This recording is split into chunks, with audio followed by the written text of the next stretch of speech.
मित्रों, युग परिवर्तन के ऐतिहासिक समय में हमारे दायित्व युग ऋषि की अमृतवाणी प्रवचन पंडित श्री राम शर्मा आचार्य पढ़कर सुना रहे थे। आइए इसी क्रम में पृष्ठ 35 से सुनते हैं समग्र साधना पद्धति। मित्रों, मैं यही कर्मकांड करता रहा, गायत्री मंत्र जपता रहा। महाराज जी, हमको भी यही विध बताइए। बेटे, पिछले साल हमने तो 35 मिनट की उपासना बताई थी, वह बहुत सोच समझ कर बनाई थी। उसमें ओम साधना एवं मुद्रा आदि का समावेश था। जप और ध्यान का समन्वय है। उसमें सूर्य का सविता का ध्यान भी सम्मिलित है। पंचकोशों के शोधन की प्रक्रिया है। देव पूजन की क्रिया है। यह पूर्ण उपासना है, ठीक उसी तरह से जिस तरह से संतुलित आहार होता है। यह पूर्ण है। क्यों महाराज जी? अगर हम पंचकोश की साधना करना चाहें और कुंडली की साधना करना चाहें तो बेटे, यह इंडोर पेशेंटों का इलाज है। जब किसी का ऑपरेशन होना होता है तो मरीज को अस्पताल में भर्ती होना पड़ता है। नहीं महाराज जी, आप घर पर हमारा ऑपरेशन नहीं करेंगे। नहीं बेटे, तो मैं आप अपना पेट चाकू से फाड़ लूं और सुई से अपने आप ही सिलाई कर लूं, अपने आप ही सिल लूंगा। नहीं बेटे, ऐसा मत करना, ऐसा मत करना, क्योंकि इससे सेप्टिक हो जाएगा। तेरा ऑपरेशन हम ही कर देंगे। हमको इसका ज्ञान है। कुछ चीजें ऐसी होती हैं जो हर जगह नहीं हो सकती। यह उच्च स्तरीय साधना है। मित्रों, हमारे गुरु ने जब जब 1 साल के लिए हिमालय पर बुलाया है, जब भी जो कुछ काम पड़ा है वह वातावरण से संबंधित है, अभ्यास से संबंधित है। अगर हम आपको यहां बुलाएंगे तो इस तरीके से नहीं बुलाएंगे। आपको जरा सा दबाएंगे, आपको कसेंगे। हम आपको छूट नहीं दे सकते कि आप बाजार जाएं और वहां कॉफी पिएं, चाय पिएं और वहां बैठकर गप्पे मारें। हम आपको कितना कस देंगे, कितना कस देंगे, जितना कि हमको कस दिया गया। आपके टाइम के बारे में हम कस देंगे। ऐसा नहीं हो सकता कि आप 8 बजे घूम कर आए। आपको टाइम पर ही आना पड़ेगा। आपको 3:30 बजे उठना पड़ेगा। आप 3 बजे भूल जाते हैं तो 3:30 बजे उठिए। अरे साहब, आंखों में नींद भरी है। नहीं, चलो 3:30 बज गए। नहीं साहब, हम तो 4 बजे के बाद रात को 9 बजे रोटी खाने वाले थे। बेटे, हमारी ओर से आप 21 बजे रोटी खाना, पर यहां तो 5:30 बजे तक ही मिलेगी। नहीं महाराज जी, हमको इतने बजे खाने की आदत नहीं है। बेटे, तेरी आदत गई जहन्नुम में। तुझे यहां के नियम का पालन करना होगा। हम तेरी आदत की गुलाम नहीं। तुझे यहां हमारी मर्यादा का पालन करना पड़ेगा। बेटे, अभी तो हम इतना ही कसते, परंतु आगे जाकर के फिर कभी कसेंगे। तब तेरा पांव प्लास्टिक से बांधकर उल्टा टांग देंगे।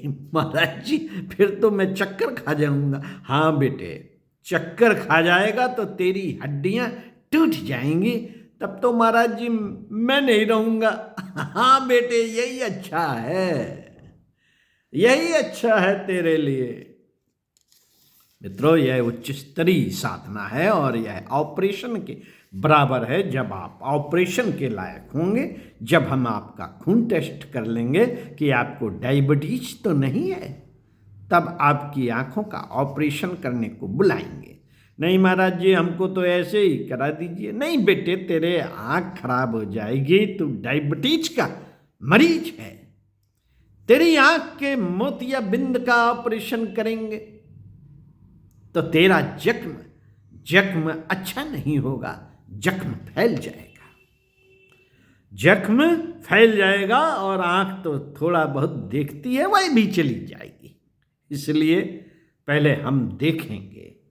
हम यहाँ किसी को 10 दिन के लिए बुलाते हैं, किसी को 15 दिन के लिए बुलाते हैं और किसी को महीने भर के लिए बुलाते हैं और देखते हैं, टेस्ट करवाते हैं। अभी हम आपको बुला रहे हैं, आपका टेस्ट ले रहे हैं और आपकी नब्ज देख रहे हैं कि अध्यात्म के मार्ग पर चलने के लिए जो कड़कपन आदमी के भीतर होना चाहिए, जो संयम होना चाहिए, जो निष्ठा होनी चाहिए, वह आपके अंदर है कि नहीं। अभी तो हमने आपको धीरे धीरे कसा है। सीरियस में कसेंगे तो ची बोल जाएंगे। पिछली बार लोगों को कसा था तो वे ची बोल गए थे, नमक बंद कर दिया था। अरे साहब, सब्जी रोटी खानी पड़ेगी, वह भी बिना नमक के। हाँ बेटे, बिना नमक के। महाराज जी, कुंडली जगा दीजिए। बेटे, कुंडलनी ऐसे नहीं जगती। कुंडलनी तो सांप नहीं होती है। हाँ बेटे, जब सपेरा आएगा तब मैं सांप भी जगवा दूंगा और सांपनी भी जगवा दूंगा। 10 पैसे देना, दोनों की दोनों जग कर खड़े हो जाएंगे। लेकिन बेटे, आध्यात्मिक कुंडलनी थोड़ी महंगी है। जब मैं देखूंगा कि आपके व्यक्तित्व और आपके मन के अंदर वो कड़क है जो एक अध्यात्मवादी के अंदर होती है, जब वह कड़क मुझे दिखाई पड़ जाएगी तो आपको बुला लूंगा और यहीं रखूंगा। आप मेरे पास रहना, इसके लिए स्थान बना रहा हूँ। 100 आदमियों के लिए स्थान बना रहा हूँ। 100 आदमियों के लायक मेरे पास शक्ति है, इससे ज़्यादा है भी नहीं। मेरे गुरुदेव भी 100 से ज़्यादा को कंट्रोल नहीं कर सकते। नहीं गुरुजी, बड़ा आश्रम बना दीजिए। नहीं बेटे, बड़ा आश्रम में नहीं बना सकता। 100 से ज़्यादा का कंट्रोल न मैं कर सकता हूँ और ना मेरे गुरुदेव कर सकते हैं। 100 बेड का अस्पताल आपने कहीं देखा है? 100 बेड के अस्पताल में कितने डॉक्टर चाहिए, कितनी नर्सें चाहिए, कितनी दवाइयाँ चाहिए और कितना खर्च चाहिए, आपको मालूम है?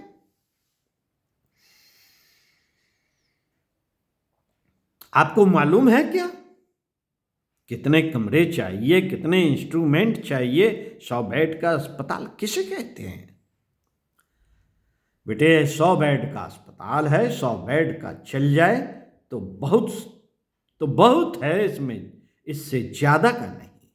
नहीं महाराज जी, 1000 का कैसा रहेगा? नहीं बेटे, मैं 1000 को कंट्रोल नहीं कर सकता, इसलिए बना कर क्या करूँगा।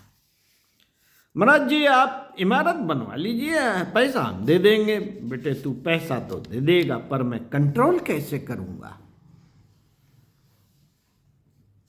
इसलिए छोटा सा आश्रम बना रहे हैं, फिर उसमें आपको नंबर से बुलाएंगे, बुलाकर आपको वही समीपता देंगे जैसे कि हमारे गुरुदेव हमको अपने समीप रखते हैं और समीपता का जो लाभ देते हैं, समीपता की जो शक्ति देते हैं, इसमें भी हमने वही किया है। इसमें भी आपको कुछ क्रियाकृत नहीं कराया। सवेरे हम जो कराते हैं उसमें अनुदान हमारे गुरुदेव के, निर्देश हमारे और भावना चित्र आपके, हम तीनों मिलकर के काम करते हैं। फिर देख लेंगे, ज़्यादा ज़रूरत पड़ेगी और आप ध्यान कर सकते होंगे, धारण कर सकते होंगे और आप में वह सामर्थ्य होगी तो हम ज़्यादा वोल्टेज बढ़ा सकते हैं। ज्यादा करंट बढ़ा सकते हैं, पर देखना आपको ही पड़ेगा। संभालेंगे तो आप ही अभी आपकी इस हैसियत में नहीं हो सकता,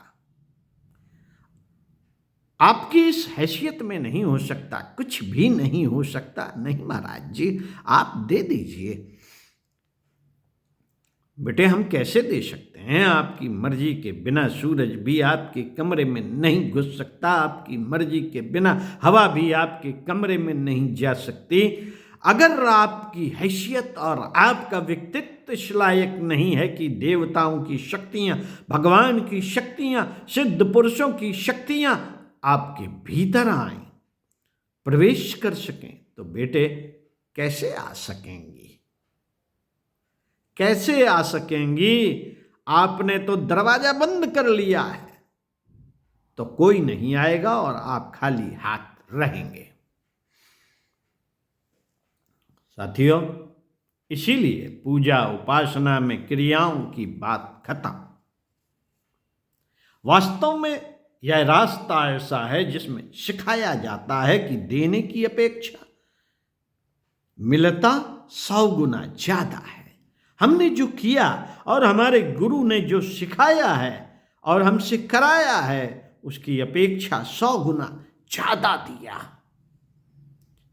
दिया है। बेटे हम भी आपको अपनी नाव में बिठा लेंगे, जैसे हमारे गुरुदेव ने हमको अपनी नाव में बिठा लिया था। अपनी नाव में बिठाकर हम आपको पार कर देंगे, जैसे कि हमारे गुरुदेव ने हमको पार कर दिया है। आप हल्ला मत मचाना, शांतिपूर्वक बैठे रहना, तो आप पार हो जाएंगे। नाव में उचक मचक मचाएंगे तो हमारी नाव को भी डुबो देंगे और आप तो डूबेंगे ही। इसीलिए चुपचाप बैठना ही ठीक है। चुपचाप बैठने की बात का मतलब है कि अध्यात्म के प्रति निष्ठा पैदा कर लीजिए। अध्यात्मवादी की मनःस्थिति कैसी हो सकती है, यह भी तो आपको जानना चाहिए। अध्यात्मवादी को अपने जीवन के क्रियाकलापों में कुछ हेर फेर करना पड़ता है, यह भी तो जान लीजिए। यह सब बातें जानेंगे नहीं तो बेटे हमारी नाव को भी डुबो देंगे, फिर हम आपको अपनी नाव में नहीं बिठाएंगे। अगर हम आपको अपनी नाव में बिठाएंगे तो हम आपको यह यकीन दिलाते हैं कि हम डूब जाएंगे, परंतु आपको पार करेंगे।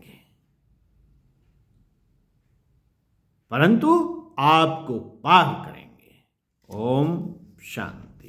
इसी क्रम में आगे पढ़कर सुनाएंगे, सुनते रहिए। ओम शांति।